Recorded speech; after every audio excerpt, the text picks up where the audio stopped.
Welcome to Driving the Line, the pursuit of safety, where we talk about the real issues out on the road, focus on safe driving, and learn industry best practices from your hosts Kenny Ray, Mike Bohan, and Jim Seibert, in the hopes that by driving the line, we get more drivers home safe and sound.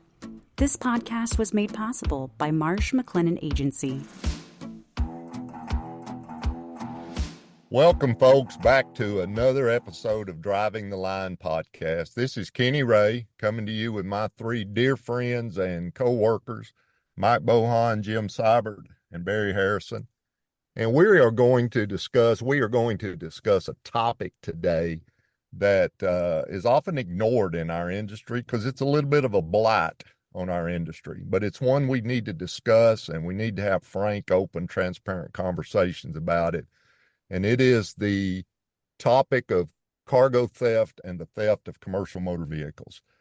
We like to think that everybody in the trucking industry and everybody involved in trucking are good, upstanding, model citizens. But the reality is there's criminal activity that periodically finds its way into this industry that we love so very much. The FBI, which keeps national statistics on crime-related activity, notes that there are over 40,000 commercial motor vehicles stolen in our nation every year. 40,000. Let that sink in. That is 110 every day. That is 4 every hour.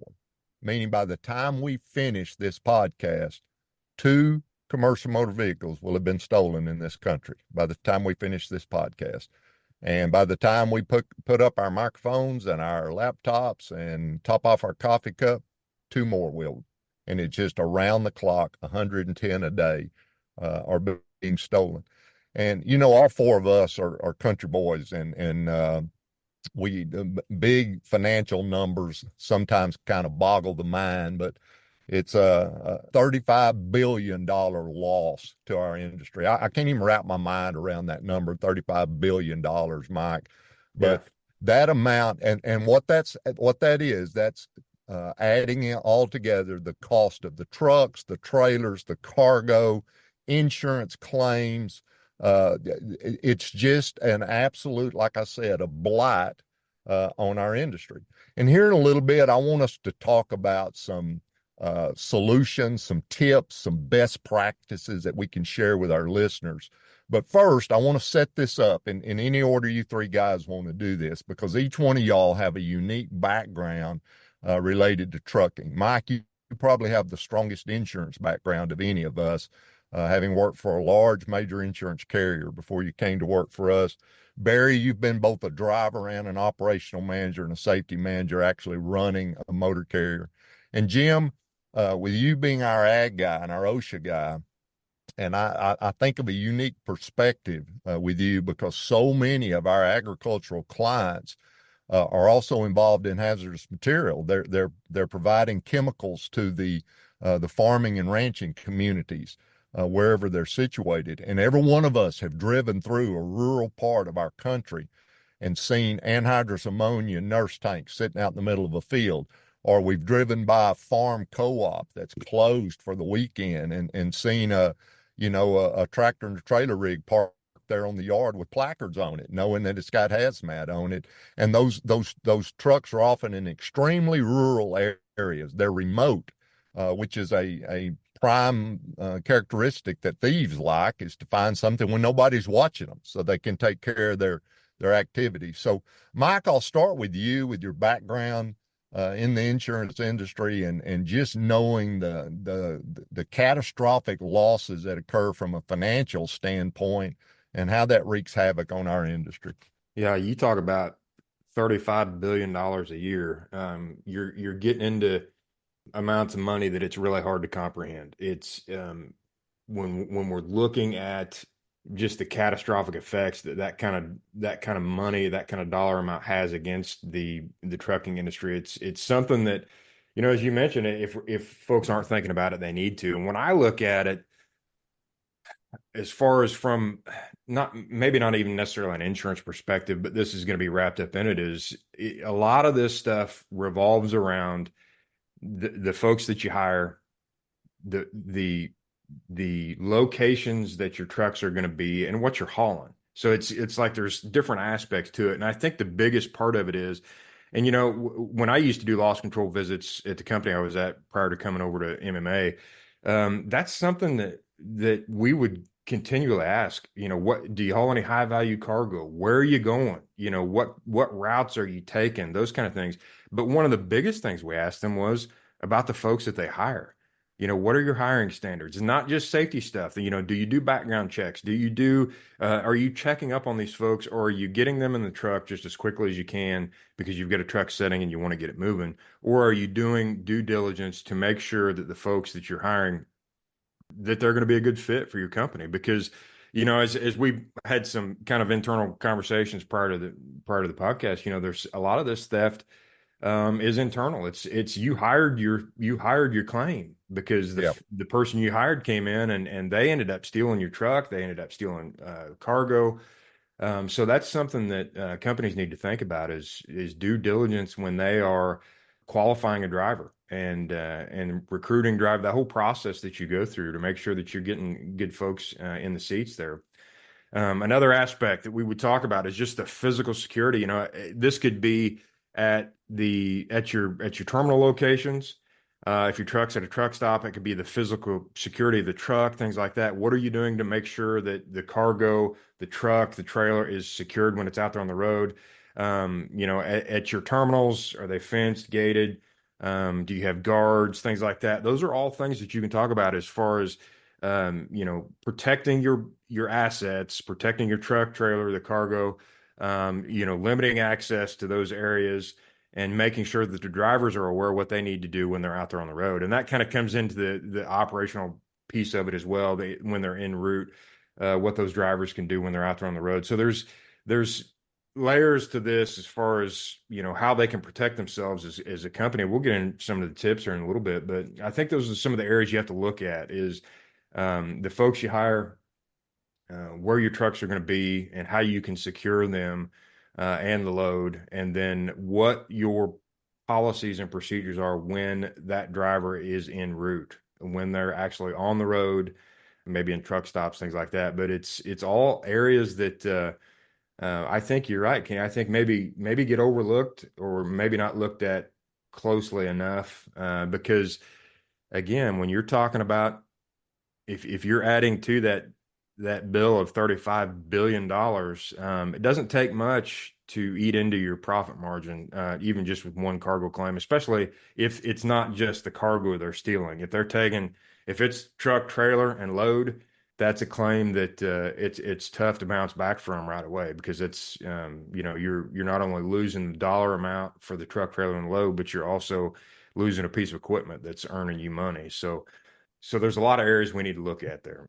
When you mentioned three things that I think would come to all of our minds, and they certainly need to be repeated. And again, we will before we even close here. And that's what kind of hiring practices they have. That is, who are they hiring? What kind of cargo do they haul? What kind of physical or facility security do they have, both at the yard and on their trucks? And I know, Barry, we were talking not long ago, and it's kind of a new phenomenon. I'm sure it's been going on for some, but it seems to be coming more to the forefront now.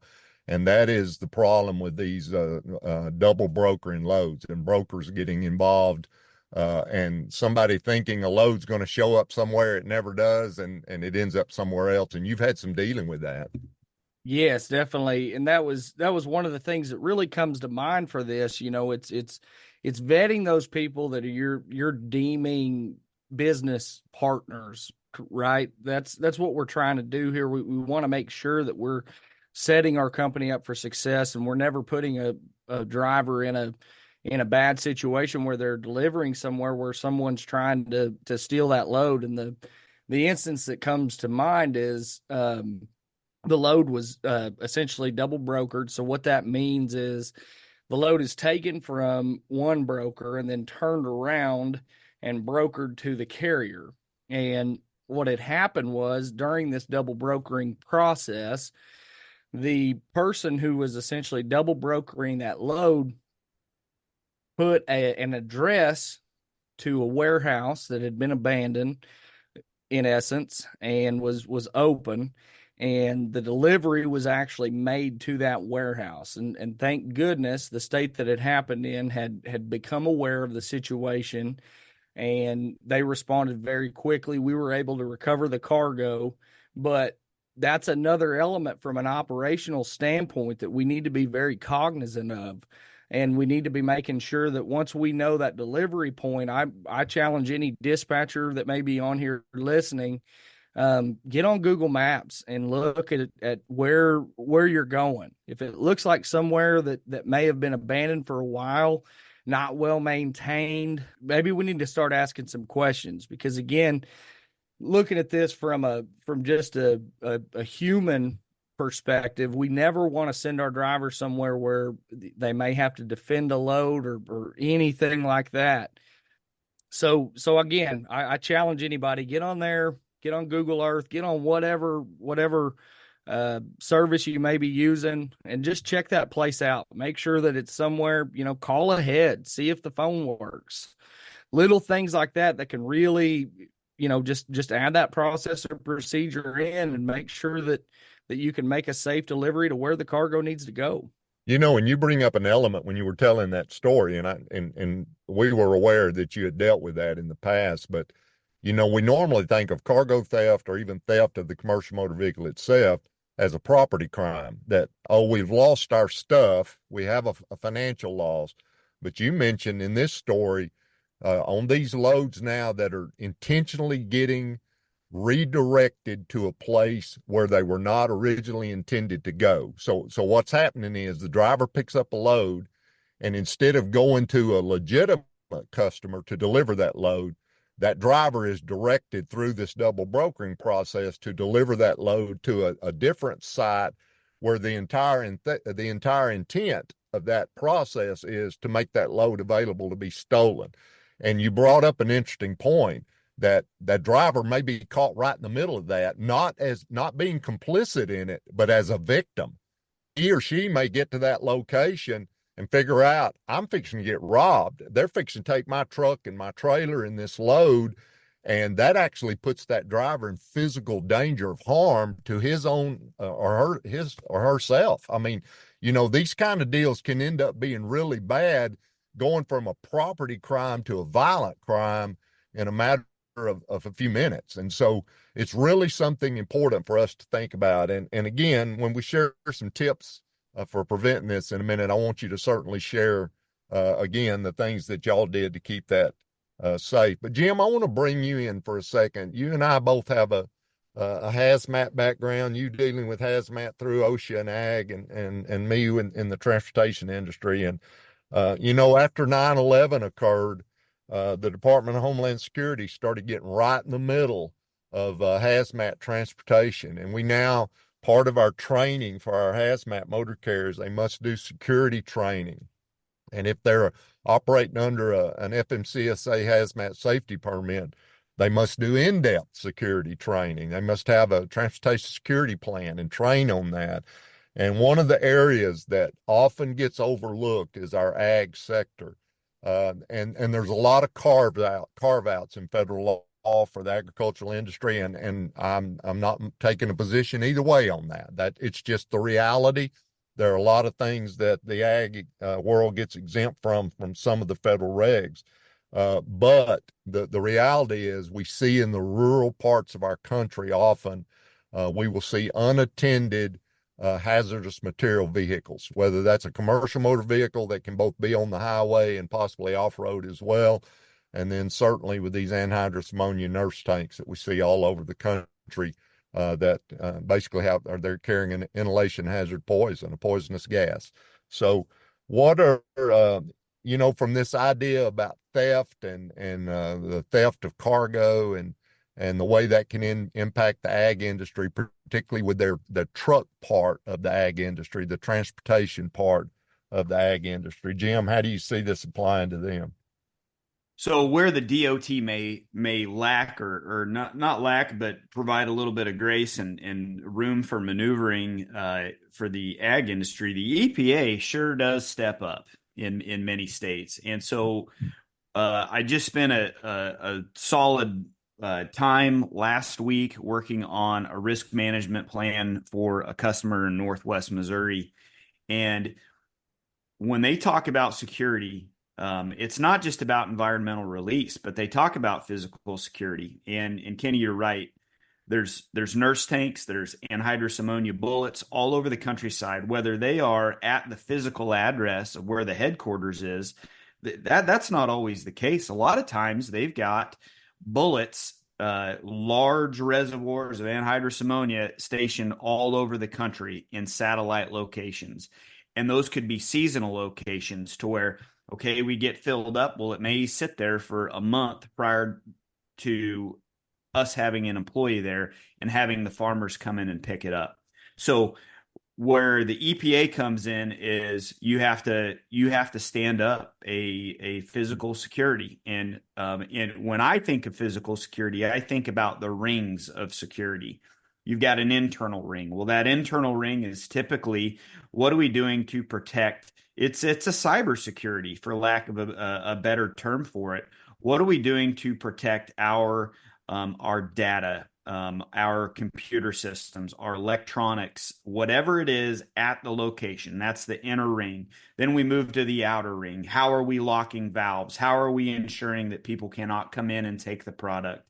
What's the design? What's the makeup of the tanks and the storage structures?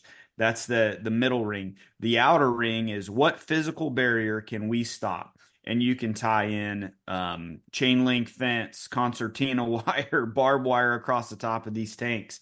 You can have electronic codes. You can have sensors that, hey, when the fence breaks, it notifies 4 or 5 other cell phones. So when I think of security of those assets in a physical, static location, that's what I think of. And some companies do it well, others do not. But what happens when the product is picked up by our employees and moved out and set in fields all up and down the highways, all up and down the country roads, all over the place? You can still have geolocation. You can still have locks. You can still have codes. Well, locks only keep honest people honest, but when we think about slowing down the steel, locks can be a slowdown. Those geolocation devices, those can help track where it got picked up and when it got picked up. And my particular customer inside in Northwest Missouri, hey, their standard operating procedure that I helped them start up was a tank is left. They're either delivering only to the farm site, the location of where the farmer lives or their farm site, and it's there and somebody signs for it and picks it up, or it is in a pre-selected spot that's not visible from the road.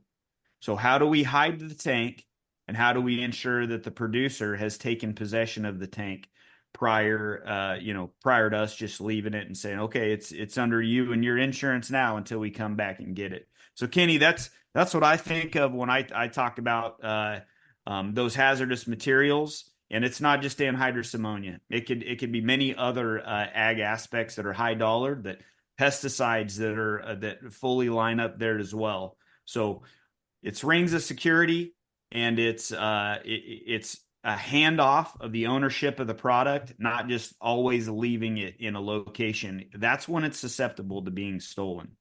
You know, those things you just mentioned are not unique to the hazmat and the ag world. The principles you described are applicable across our industry. And like Barry brought up about the danger that's involved physically to a truck driver on these diverted loads that are being diverted to a place other than where they were supposed to go.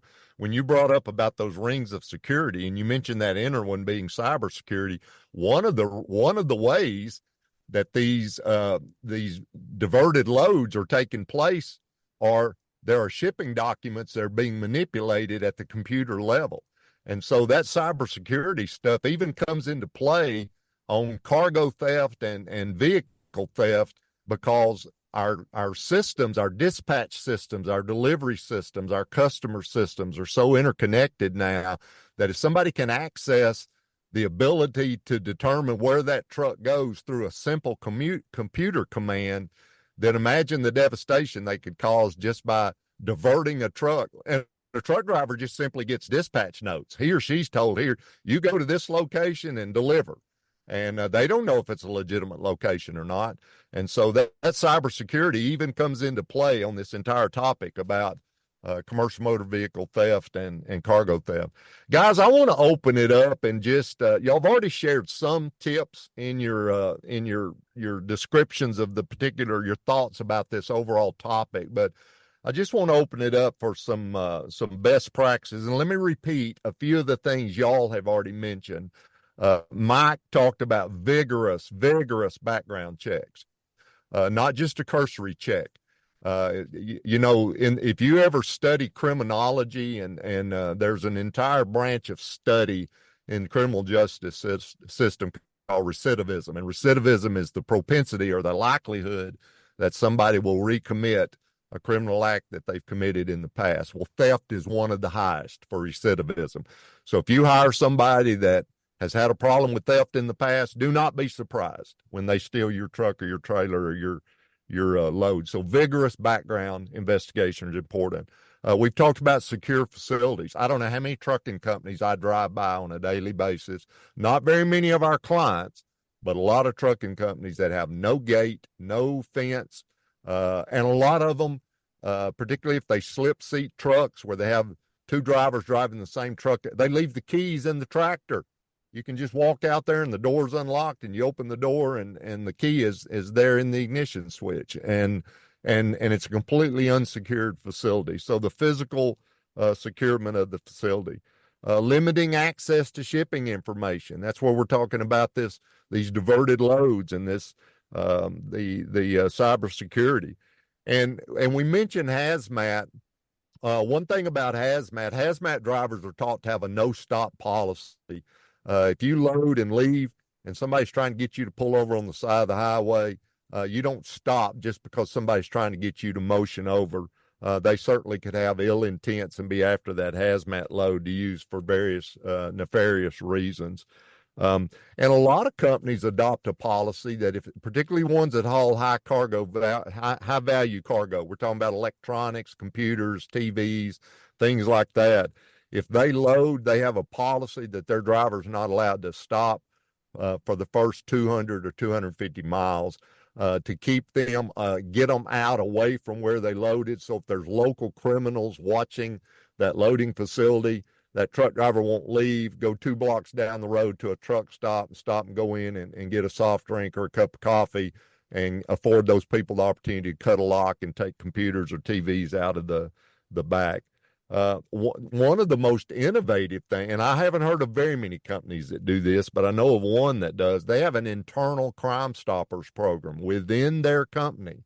And depending on the seriousness of what somebody reports, if somebody reports a minor thing and it fleshes out to be legitimate, that person may receive $50 or $100. They report something serious, somebody's misusing their fuel card and they're stealing fuel, or somebody's stealing tires from the shop, and somebody reports that, and it ends up being accurate information. They'll pay up to $500, even $1,000, and they basically, even though a lot of people would say, well, you're compelling your drivers to snitch on each other. What that does, though, it keeps the dishonest people from wanting to be a part of that operation. So. And one thing I did want to mention, Mike mentioned, where do we run to? And this is no slight to these locales at all, because it's going to be a blight on my state as well. But there are certain parts of the country that have higher rates of commercial motor vehicle thefts and cargo thefts. Southern California is one. The state of Florida is one. The state of Texas is one.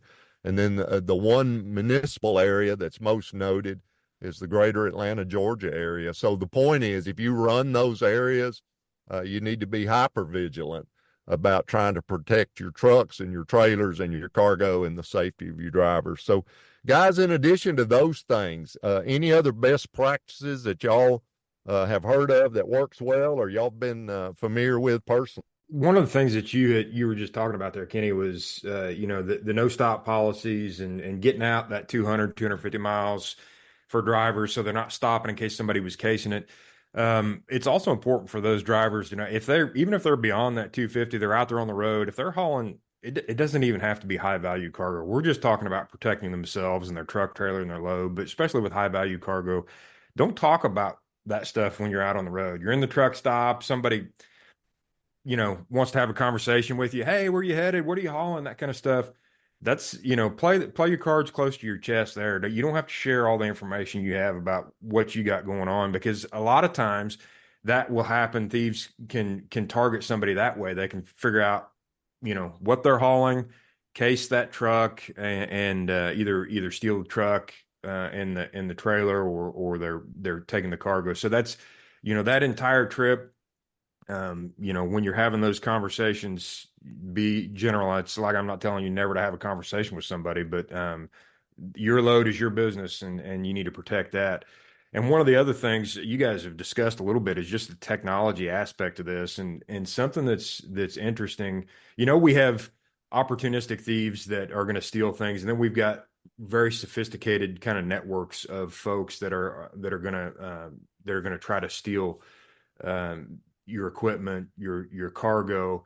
But this idea of the technology that we use, there's a lot of folks that use GPS tracking on trucks, trailers, things like that. Well, the sophisticated thieves are very good at finding that equipment and disabling it. I've had a lot of companies that it's like, well, we had GPS tracking on the trailer, and it took them, 2 minutes to find it, disable it, and take it off, and it's laying in the parking lot, and the trailer's 500 miles away, and we have no idea. I mean, Right. it literally happens every day. So they've gotten more creative on hiding that technology. I'm not saying the technology is bad. I'm just saying that the folks that are unfortunately making a career out of stealing other people's stuff are pretty sophisticated in what they do. Jim, you were talking about locks on the trailers. That keeps the honest folks honest. That's not much, but I would tell the simple things, whether it's you're using the technology to help track trailers, things like that, or the simple things of a driver just putting a lock on a trailer door. Do everything you can to secure that. And I think that is important. But one of the big things for me is, regardless of what a company does to secure their cargo and truly to keep their drivers safe out on the road, when it comes to, somebody trying to take their load, is make this a part of your training program. Make your drivers aware, this is how we're going to keep you safe. This is how we're going to protect our cargo, and certainly protect you guys when you're out on the road. When they're out on the road, talk to them about where they stop. If you pull into a place and you stop and think, I'm going to stop here because there's no other trucks around, it's not busy. Well, it might be there's no other trucks around for a reason. That might not be the safest place to stop. You know what I'm That's saying? right. It's you hate to pull into a busy truck stop because it's hard to find a place to park and all this, but a lot of times thieves don't like an audience when they're doing their deed of stealing somebody's stuff. So sometimes those are safer areas when you're around the crowd. So think about that when you're stopping. I know in these metro areas that we work in, and we're all in rural areas where we live, but we all work in metro areas with our clients, things like that. There's places in those areas that you don't want to stop for a break, let alone stop for an overnight stay. So, and I know there's times when we have to, based on the hours we may have available, things like that. But that comes down into that training, load planning, trip planning, things like that, where we look at, we're going to pick up this load here in this particular area. We want to make sure that our driver has enough hours that he can get away from this area and find a good place to rest and get his hours reset. But that's something that the driver and the company, the operations folks, they need to work together on.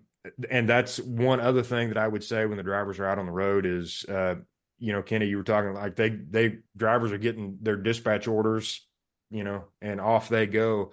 But there needs to be some good communication between the office and the drivers, some regular communication, so everybody knows what's going on with the load, especially with those high value loads, because ultimately we're just dealt this hand. I mean, there's people after. And I hate to make it sound like a horror story, but there's people after your truck, your trailer, and your load every day. Kenny, you mentioned Absolutely. it at the beginning of the podcast. In the time we've been talking, 2 of them been stolen already That's right. since we started. Absolutely. Yes. So it's just what we've been dealt here. So we've got to be intentional in our decisions and look at this in any other way we would try to manage our risk, and set our companies and our drivers up for success. Like I said, make this a part of your onboarding orientation training. Set your drivers down. Say, okay, here's what we expect when you're out on the road. Here's what our terminal securities are like. Here's what we'd like, the types of places we'd like you to park. That's all going to set them up for success and keep them safer out there on the road. Absolutely. That training that Mike spoke of, I wanted to share one more quick story with you guys that kind of goes back to the nonstop policy, right? I mean, that's regulatory. We cannot stop. And one of the hard situations I ran into when I was hauling fuel was I was headed up I-35 and I came up on an accident. It was about 2 or 3 in the morning, and there's a truck or a four-wheeler truck that had hit a guardrail. And it's obvious, that the wreck was legitimate. And I'll tell you guys, it was tough for me not to stop. And there was another car there that was helping that person out. But, when you talk about that training, go into that why. Why are we training not to stop, right? Because again, we're trying to preserve human life. We're trying not to put that driver in the situation where if you do pull over and it's not a legitimate accident and the person's trying to take your truck and trailer and that cargo, you're in a bad situation there. And I cannot emphasize enough the importance of training up, making sure that you've got the right policy in place, and making sure that person knows that, yeah, we're worried about the cargo, but even more so, we're worried about you being in any kind of compromising situation where you may feel like you have to defend yourself. So again, it goes back to, it may go against every inch of your being and fiber, but brother, that is a very compromising situation that can be dangerous. So that's why we don't stop. We don't want you to be in any kind of situation where you feel like you may have to defend your load or yourself. So yep, it's very important to push that home. You bet. Mike, you talked extensively about background checks, and Kenny, then you brought in criminology, and we know your history, and my sister is in law enforcement. She's currently I refuse to call her Your Honor, but she's currently a judge. But this could be a bridge too far, and I might be throwing a curveball. So prepare yourselves, gents. But I have a very, very close dear friend that had owned a trucking company for years. Just started from nothing with a one log hauling truck in southeast Oklahoma, and built it into something amazing. And he's since retired. We were at the lake together a few weeks ago, and I like to pick his brain and learn as much about real trucking as I can. And he said something to me that I thought was pretty profound. And it's that it's cheaper to park a truck or a rig than it is to make a bad hire. You guys talked about background checks. Can we weave something together here? Kenny, what in this background check and in our onboarding process, what red flags would stick out to you guys? We talked about it being there's a lot that's an internal job that's done here. Is there any correlation? Is there what can we tell our listeners to look out for in the mindset of, hey, I've got less chance of a loss just by sitting this rig than I do if I make a bad hire here? Yeah, and a lot of motor carriers run a criminal history check as part of their background. A lot don't, and because they normally have to pay for that service. And I just I think that if you went to any owner or CEO of a trucking company that had an internal theft that was committed by somebody that they could have discovered that through a background check, I think they would have told you then in retrospect, we should have checked that, and we didn't. Should have paid for it. Because there's so many things. I mean, for those of us in the industry, if you take a brand new tractor, a nice tractor, and a trailer and a cargo of any decent value, you're talking about $500,000 very, very quickly. $500,000 loss that could have been prevented. And so, how much does it cost to run that criminal history versus losing $500,000? And in my mind, there's no comparison there. So I wish more of our clients did do well. Most of our clients do. I wish more people in the industry did that. Yeah. One of the other things that I see, and I think it's going that extra step, running that full background check. You're looking at their history there, but there's things sometimes I see where, there's just doing due diligence on the things that the DOT requires when you're looking at a 10-year history on their employment application and there's big gaps. Dig into that. If there's gaps in employment, you got to dig into those areas and figure out, why was there a 2-year gap here? Why was there a 5-year, whatever.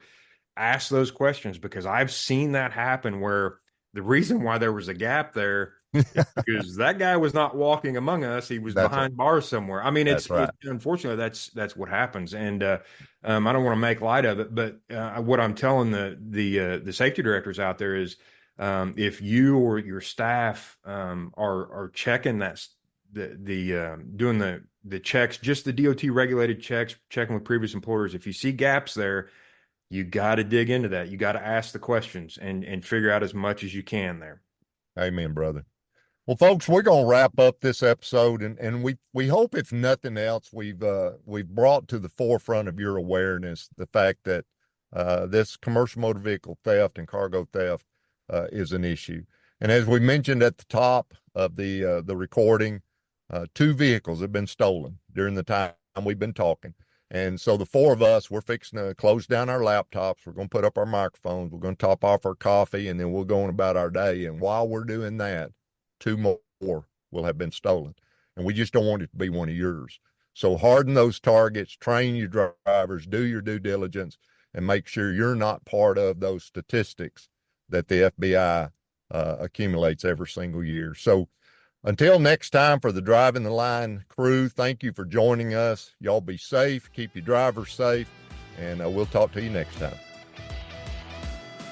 That's all the time we have for this episode of Driving the Line, the Pursuit of Safety. We hope you enjoyed our discussion, and thank you for listening. You can rate, review, and subscribe to Driving the Line, the Pursuit of Safety on Apple Podcasts, Spotify, or any other app you're using.